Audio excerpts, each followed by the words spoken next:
Pues aquí estoy yo para acabar lo que os prometí, que en realidad no es que haya parado de grabar en ningún momento, o sea, no es que haya pasado una semana realmente en mi vida, lo único que he hecho es seguir grabando y bueno, hacerme un poquito así en el pelo y bueno. Más leyes de la Gestalt, parte 2, Reloaded en llamas, las dos torres, el juicio final.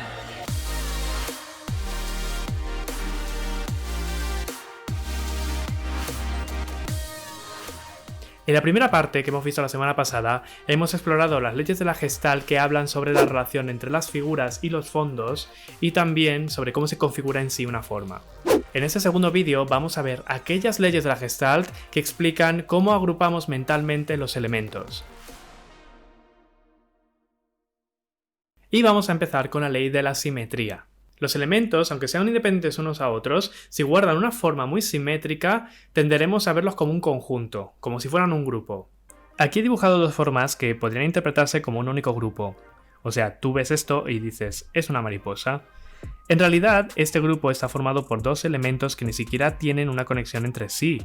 Pero como son simétricos, nuestro cerebro entiende que es una única forma. En diseño podemos ver esto en multitud de elementos, como cuando necesitas colocar unas flechitas para añadir o restar valores en un campo, o las propias flechas que hay en el carrusel de imágenes.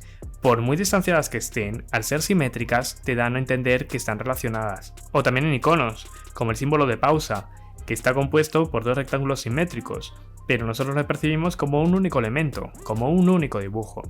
Algo parecido nos pasa cuando vemos series de formas que son muy similares. De eso habla la ley de la similitud. Tendemos a agrupar elementos que se parecen, que son similares o por lo menos tienen algún rasgo en común. Te pongo un ejemplo con esto. Aquí vemos una serie de elementos. Seguro que lo primero que hace tu cerebro es agruparlos por su forma y entonces vas a ver 6 columnas de elementos. Pero si yo añado color a las filas, ahora lo que hace tu cerebro es agrupar los elementos tanto por formas como por colores, y tendrías una doble agrupación. Ahora lo que ves son columnas de formas y filas de colores. Y con esto pasaríamos a la ley de proximidad. Esta ley dice que tendemos a agrupar a elementos que están muy próximos entre sí, y nos daría igual el color, la forma. Si están juntos, están juntos. En el ejemplo que he puesto antes, la mente agrupa los elementos por su forma y por su color. Pero si cambiamos su distribución de esta manera, tu mente lo que ve son 4 grupos muy bien diferenciados. Ahora el color y la forma le da igual, aquí hay solo 4 grupos. Y esto es debido a la proximidad de los elementos. Esto es imprescindible a la hora de diseñar. Imagínate que estás diseñando un e-commerce y en la página de productos me pones las fotos, el nombre y el precio, todo así, todo equidistante. Pues lo que estás haciendo es que yo como usuario me tenga que esforzar en entender cómo agrupar visualmente los elementos. Sin embargo, si aproximas los elementos entre sí, consigues que se entienda de un simple vistazo y dejas al usuario mucho más feliz. Sé que esto una vez más parece como muy basic, pero no sabéis la cantidad de websites que he encontrado que no cumplen con la ley de proximidad y es un poco infernal el tener que navegar entre ellas. A veces aproximar elementos no es suficiente y lo que necesitas realmente es un refuerzo de esa sensación de agrupación. Entonces tendrías que aplicar la ley de la región común. Esta ley dice que los elementos se perciben como grupos si comparten un área o un límite definido. Y esto está en todas partes. Habíamos dejado el ejemplo de antes con 4 grupos muy bien definidos, pero vamos a ver qué pasa si coloreamos el fondo. Vaya, ahora vemos que hay 2 grupos. Eso es muy útil para agrupar información que tiene que ver entre sí. Por ejemplo, en este menú de restaurante, toda la información va a ser sobre comida, pero lo que quiero ahora es resaltar, por ejemplo, el horario y el teléfono del restaurante. Bien, pues he colocado esta información sobre un área de color diferente. Así se refuerza la impresión de que este grupo de información no va de comida, sino que va de otra cosa. Cuando organizas información, esta ley mola mucho porque nos ayuda a dividir la información y también a darle relevancia a algunos datos. Y esto nos lleva a la ley de jerarquización. Vamos, esta ley es fundamental entenderla para casi todo en diseño. Porque establece que una forma se percibe mucho mejor cuanto más protagonismo se le dé. La jerarquización se tiene muy en cuenta cuando se trabaja con textos. En esta imagen vemos que aquí los textos no tienen jerarquía alguna, por lo que todo el bloque de texto nos parecerá plano e incluso algo aburrido de leer. Sin embargo, aquí tenemos un texto con jerarquización. Aquí vemos que el texto principal es el título.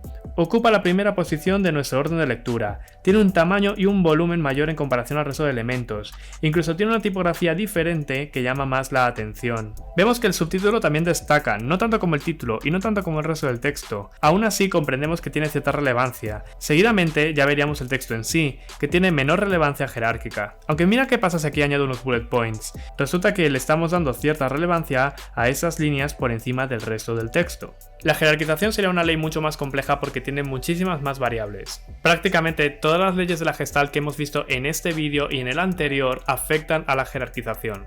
Y ya por fin vamos a ver la última ley, la ley del movimiento común, que a mí me parece una fantasía.